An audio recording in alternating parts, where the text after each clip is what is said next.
நான் 3 ஃபிலிம்ல அதாவது இந்த டிஷர்ட் தான் மேடம் போட்டிருந்தேன். ம். ஒரு இன்டர்வியூல அத பண்ணி காட்டுறேன். அத என்ன பண்ணியிருக்காங்க, கோட் படம் ஆக்சுவலா நான் பார்க்கல.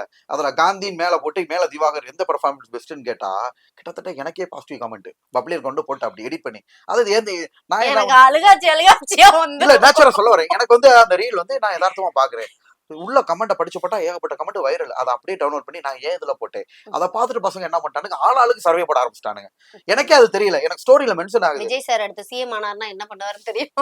அவர்லாம் நல்ல மனுஷன் மேடம். விஜய் சார் எல்லாம் பாருங்க பாருங்க அவரு நல்ல மனுஷனே எனக்கு வந்து தெரியும். ஒரு இல்ல ஜெனரலா சொல்ல வரேன். ரொம்ப பெருந்தன்மையான மனிதர் மேடம். சரி. அவங்க எல்லாம் வந்து பாத்தீங்கன்னா என்ன சொல்ல வருது, விஜய் சார்லாம் ரொம்ப பெருந்தன்மையான மனுஷன், நல்ல மனுஷன். அப்ப அந்த மனுஷனை வம்புக்கு இழுக்கலாம். நம்ம இல்ல ரொம்ப இழுக்கல மேடம். அதாவது எல்லாருக்கும் எல்லாரும் அந்த வரம் கிடைக்காது. அது மட்டும் இல்ல, தமிழ்நாட்டு மன்மதனே வாராய் அப்படின்ட்டு நான் ஒரு ஸ்டில் போட்டிருந்தேன் வேஷ்டி சட்டையில. அதையும் விஜய் சாரோட என்னோட இந்த கிட்டத்தட்ட பாக்குறேன் நிறைய வந்து மக்கள் அப்படியே அவரோட கம்பேர் பண்ணி வீடியோ வருது. எனக்கு அவ்வளவு தூரம்லாம் எடிட் பண்ண தெரியும். என் வீடியோவே எனக்கு எடிட் பண்ண தெரியாது மேடம். சும்மா எடுக்கிறோமா பண்றோமா, நடிப்பு திறமை அந்த இடத்துல வெளிப்படுது. நடிப்பு திறமைன்ற அதனாலதான் மேடம் கிட்டத்தட்ட வந்து பாத்தீங்கன்னா மக்கள் மத்தியிலேயே ஒரு பெருசா இவ்வளவு தூரம்லாம் அவ்வளவு லேசாலாம் வளர்ந்து வர முடியாது மேடம். என்ன ரீசன் வந்து பாத்தீங்கன்னா அவ்வளவு நடிப்பு திறமை, ஆக்டிங் ஸ்கில்ஸ். அது ஆக்டர்ஸே பாக்குறப்ப பிரமிக்கிற மாதிரி தான் இருக்கும். என்னடா இது நம்ம எவ்வளவு கஷ்டம், நம்மளே வந்து எவ்வளவு கஷ்டப்பட்டு பண்றோம். இது அந்த பையன் இவ்வளவு சீக்கிரம் பண்ணி நல்லா நடிச்சுட்டு போயிடானே. விஜய் டிவிலே பாத்தீங்கன்னா அவ்வளவு அப்ரிசியேட் பண்ணாங்க.